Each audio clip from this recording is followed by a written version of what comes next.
அதை செலிப்ரேட் பண்ணுற விதமா உனக்கு சடங்கு சுற்றி ஃபங்க்ஷன் வைப்பாங்கம்மா. அதான் கேட்குறேன். அதை பற்றிலாம் அவளுக்கு என்னங்க தெரியும்? நீங்கள் முடிவு பண்ணுங்க. கொஞ்சம் அமைதியாரு. ம். சொல்லுடா. உனக்கு காது குத்தே நான் அப்படி ஒன்றும் கிராண்டாலாம் வைக்கல. ஆ, கூட படிக்கிற பிள்ளைகள்லாம் ஆல்பம் எல்லாம் கொண்டு வந்து காட்டும்போது உனக்கு சங்கட்டமாக இருந்திருக்கும்ல.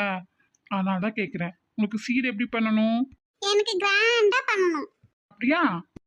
நீங்க சொல்றது சேலை கட்டி சந்தனம் தடவி நெத்திச்சுலாம் வைப்பாங்கல்ல, அதானே? ஆமாயா, ஆமா.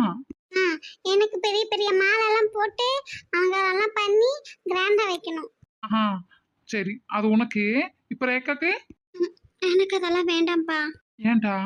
ம், மாசம் எவ்வளோ வருது, செலவாகுது, ம், மளிகை சாமான லிஸ்ட் எல்லாமே நான் தானே எழுதுறேன். ஆம், எனக்கு தெரியும் உங்க